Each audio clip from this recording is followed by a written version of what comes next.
Welcome in, everybody, to Betting Pros. It's time to place your bets. It is me, Joey P, Joe Pisapia, and it's Super Bowl time, baby. Super Bowl 58 is just days away, and the boys and I are going to break down the game itself. Of course, stick around because on the channel, we've got the prop show dropping soon as well, where Erickson and Welsh are going to break down those for you. But in the meantime, Erickson's still here, still working, and our patty cakes, Pat Fitzmaurice, is here as well to give us their takes on what should be a pretty entertaining game. I mean, these are two of the juggernaut teams in their respective conferences. A little bit harder road this year for Kansas City than in some other years, but they are here regardless, again, to try to get another ring for Patrick Mahomes and Andy Reid. And the 49ers trying to get over that hump. They have been to the Super Bowl just a few years ago and lost to the same Kansas City Chiefs. A little bit different now because now Christian McCaffrey is on board. So we'll see if he is the difference maker this time or if it's back to Andy Reid, Patrick Mahomes, and Spags getting it done on the defensive side. We shall see. The boys will look into the future and tell you those answers. But before we get into it, just a reminder, too, we've got a Super Bowl contest brewing for you on the Betting Pros app. So if you haven't already, download the Betting Pros app. Don't forget, on iOS, you get 3 free days of premium to check that out. So you might as well do it. It's a good weekend. There's something called the Super Bowl happening. But download the Betting Pros app.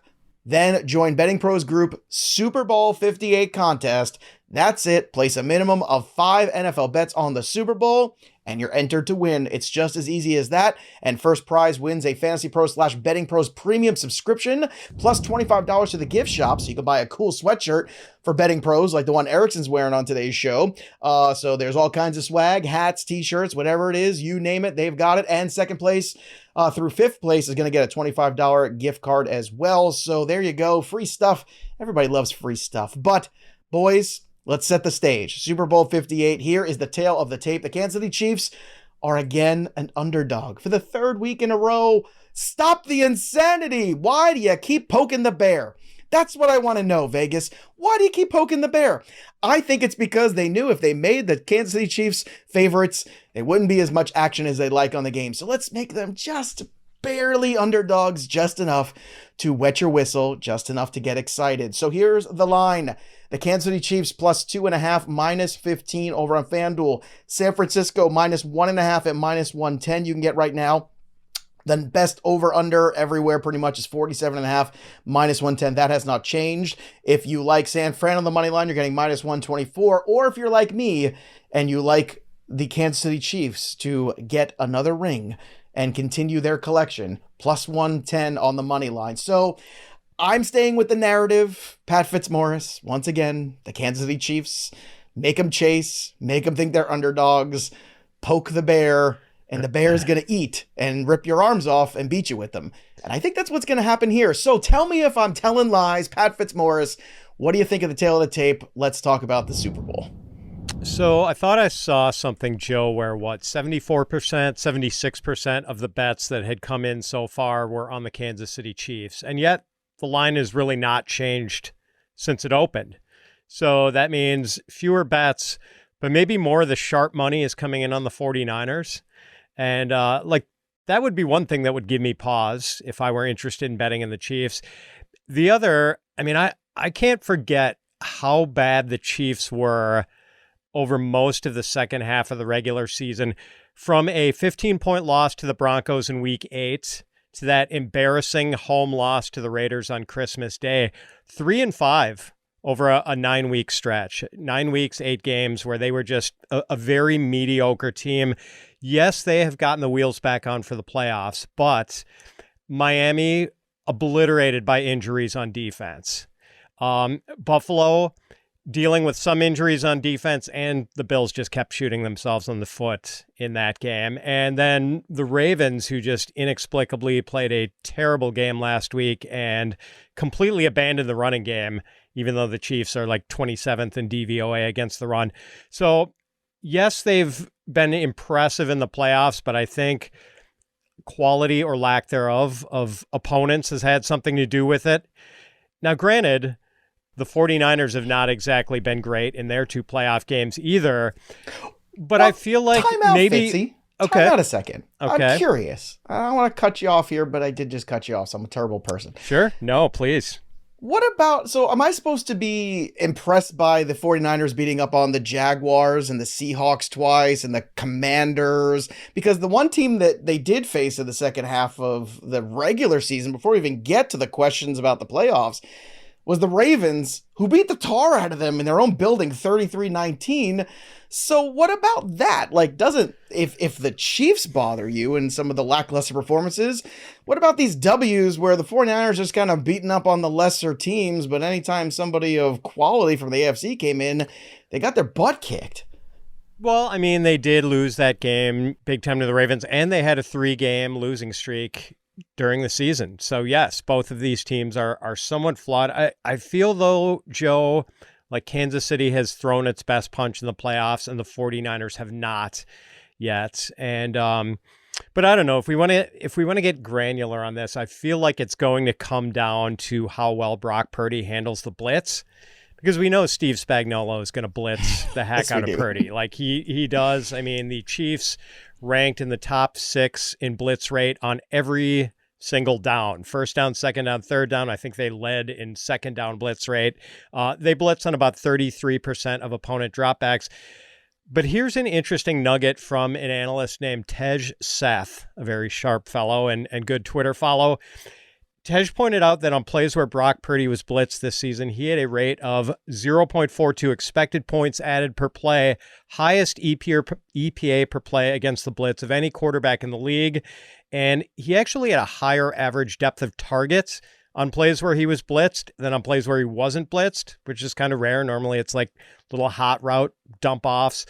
So not only is he making plays, he's making big plays when he's blitzed. And I mean, maybe Brock Purdy does turn into a puddle of jelly in the Super Bowl and the NFL's biggest stage when he gets blitzed frequently by Steve Spagnuolo's troops. But I don't know, there's data to suggest that he won't turn into a pile of jelly and might actually like be able to pick apart the blitz. So I don't know. Plus the Chiefs are 27th in DVOA against the run, as I mentioned, and 49ers have Christian McCaffrey. I feel like they're going to move the ball on the Chiefs, even though the Chiefs defense has been like maybe the best of the Andy Reid era. You were, before I was such a rude human being, but you say such provocative things. You get me all fired up all the time, Fitzy. It's not my fault, really. It's yours. But I would say this. You were starting to talk about the 49ers in the playoffs, and you were making a point about that. So I do remember where you were going, even if you skipped over it. What about those two playoff performances? They had the bye. The 49ers really held on for dear life against the Packers. Should not have won that game. They were at home. The Detroit Lions beat the crap out of them for the first half of that game. Then, look, the second half, they did come back just like they did. Give them credit for that. They showed heart. They showed some spunk. But let's be honest, if Dan Campbell has any sort of discipline and just takes some points here and there, this might be a very different Super Bowl we're talking about. So does any of that enter into your feelings about this game too? Because although maybe there's some deficits in stopping the run for the Kansas City Chiefs, although, you know, there's Christian McCaffrey on the other side here, they've got to stare down. Do you think that maybe the 49ers aren't capable of throwing a good punch in these playoffs?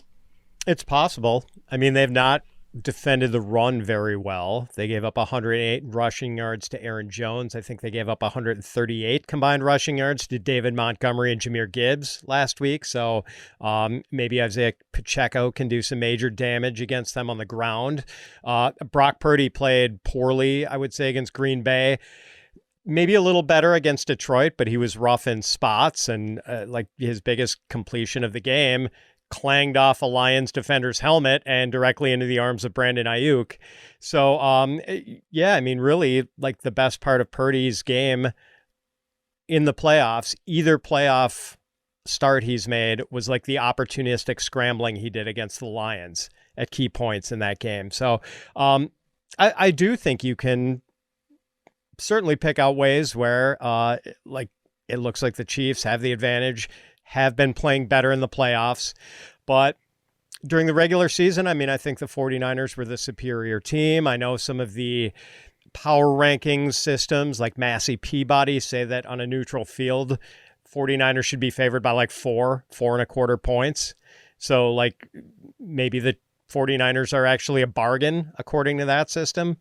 So I don't know, Joe. I mean, I think as much as it's hard to go against the Chiefs I've exasperated in a Super Bowl. It's only 10 minutes into the show and I exasperated him. No, like I understand, like people don't want to bet against Patrick Mahomes. No. But I think there's a reason this line hasn't moved, even though a lot of people are betting on Patrick Mahomes. And I think it's because we're seeing a lot of sharp money go on the 49ers. And that's kind of the side I want to be on too. By the way, Fitz also has 2 goldfish named Massey and Peabody that he feeds directly after the show. Erickson, let's get your take on this. I am here, by the way. I know you're here. You've been so good. You've been so well behaved. I wish I could say the same about myself. I'm the worst. But let's talk about some of these points that Fitzy's made here. It is hard to bet against Andy Reid. It is hard to bet against Patrick Mahomes. It's hard to have faith in Kyle Shanahan in big games. Sorry. I just feel that way, and I keep coming back to that same point. It's like the coach and quarterback combination on one side of this field makes me feel warm and fuzzy. The other one does not. At the end of the day, you could also even throw the 49ers kicker, because sometimes when these games do get close, sometimes the youth and inexperience in the kicking game rears its ugly head in big games like this. Erickson, what are some of the details for you that have you leaning a certain way in this game, and how do you equate that into your wagers you're going to make on it?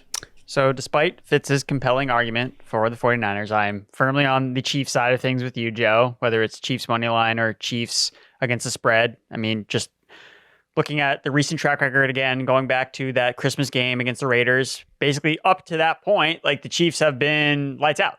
Like after that game, they got punched in the mouth and like, all right, how do we readjust to get into the playoffs? And they figured it out.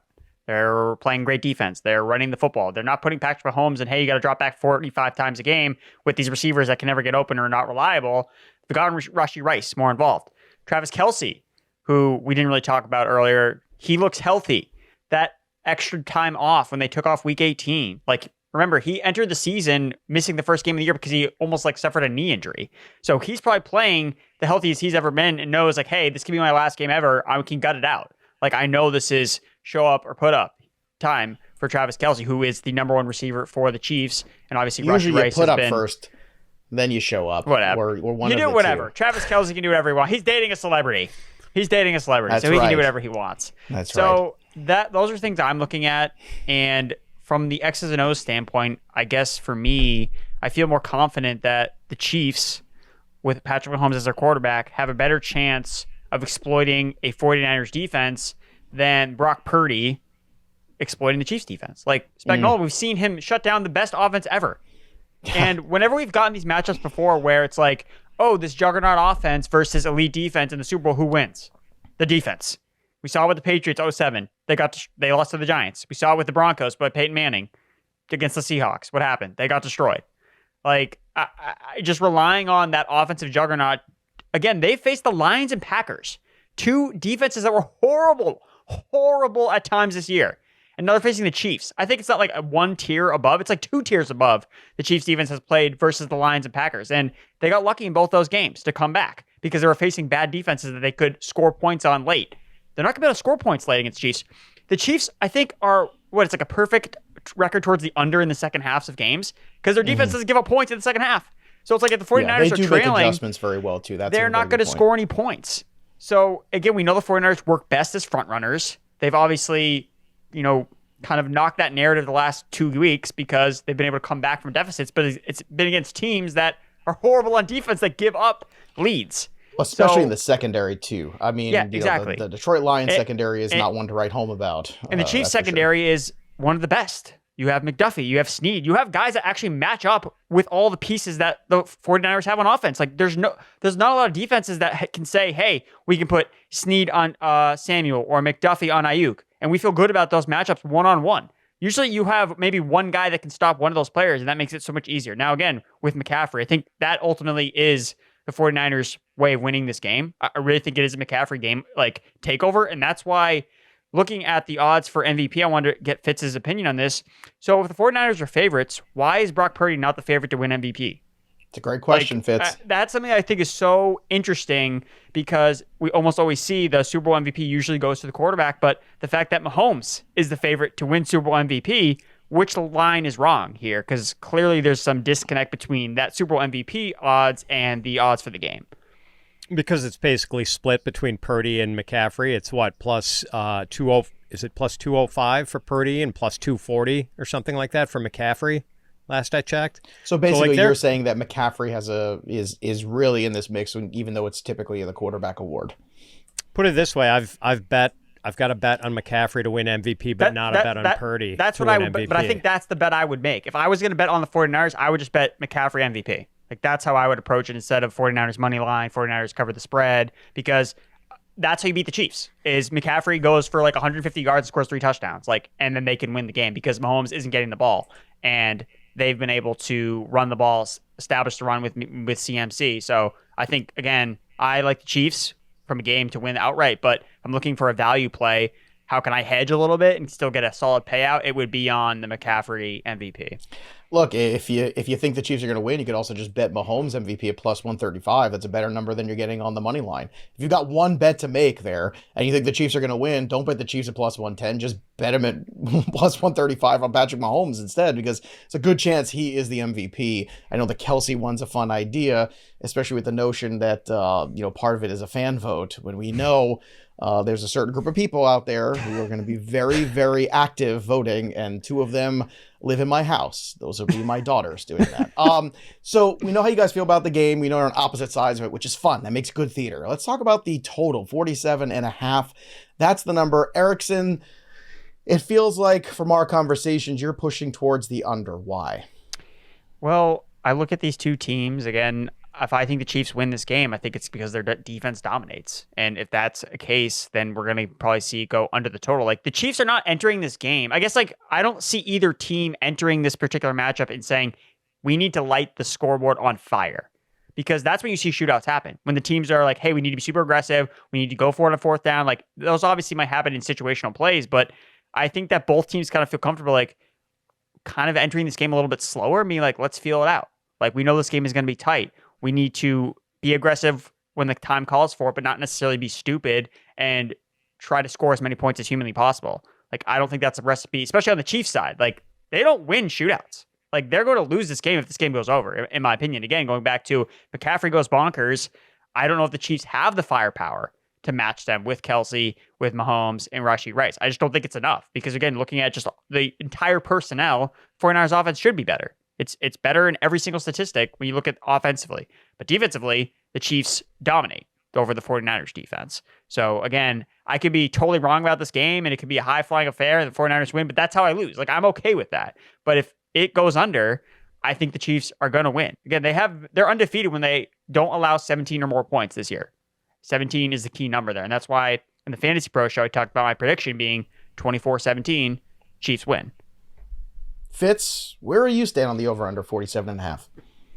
I'm betting over, but I agree with Erickson that an under would favor the Chiefs. And so the reason why is because I think McCaffrey is going to be really tough for the Chiefs to get a handle on. And because Brock Purdy has had success defeating the blitz. That's why I think the 49ers are going to be able to put up points. And I don't think anyone's going to completely keep Patrick Mahomes under wraps, especially when I don't love the 49ers cornerbacks in this matchup. Plus, they've shown some weakness as far as their run defense in the first 2 playoff games, letting Aaron Jones have the big game, letting David Montgomery almost go for 100 yards week and a half ago. So, yeah, I think the over is a slightly better play here. I'm not wildly confident about it, but I have put a little something down on the over. There you go. And of course, make sure you're staying with us for all the coverage we have for the Super Bowl. Tomorrow we'll be back with all of the props with Welsh, myself, and Erickson. We're going to talk about those. We're going to get Welsh's take on this game too, which I imagine Erickson's probably going to be a little bit more pro San Francisco than yours and mine, but I'm just throwing spitballs out here. All right, let's have some fun. Fitzy, give me the final score of this game. 28-23 49ers. 28-23 49ers. That satisfies my bet on the over on 1.5 field goals for Harrison Butker, Joe. There you go. You got to love that. You got to get those field goals in. Erickson, give me your score prediction for Super Bowl 58. 24-17. Chiefs get number 3. There you go. Chiefs get number 3. And, it's funny, guys. There is a lot of money coming in on the Chiefs, but Normally, I want to fade the public. I get it, but I don't know, man. I hasn't been a Super Bowl that's come out that I felt this confident in this quickly, which maybe that's a dangerous thing. But as soon as I saw the Chiefs as the underdog again, all I could think of was, are you kidding? Because usually, you know, you do it once, you learn a lesson. They've done it twice, another lesson. Three times, you know what's on the bulletin They were dogs board. last year. That's true. They were dogs last year. How did that work out, Erickson? I'm trying to remember how that worked. Oh, right. They won that one, too. Make the Chiefs the underdog. Patrick Mahomes keeps saying, oh, yeah? Watch me. And I think that's going to be the way this game goes, too. But we want to hear from you. Drop your comments below on the YouTube channel. Let us know what you think. Let us know what you're betting on. And make sure you subscribe to the Betting Pros YouTube channel, because when you do, good things happen. Ring that bell for notifications. You just might win yourself, if you comment below and subscribe, a 1-year free premium upgrade to the best betting tools on the planet. And like I said, don't forget to join our contest as well. Download the Betting Pros app. Join the Betting Pros group, Super Bowl 58 contest, and all you got to do is get 5 NFL bets on the board for the Super Bowl. That's it. We're giving away a 1-year free premium subscription there, plus money to our gift shop. We're giving away 5 total prizes, as well as the total prize there for #1 overall. So get in there, get your free stuff, and enjoy Super Bowl 58. It's going to be a good one, that's for sure. That'll do it for us, but the story of the game goes on. For Andrew Erickson and Pat Fitzmaurice, I'm Joey P. We'll see you next time, kids. Have fun with the Super Bowl.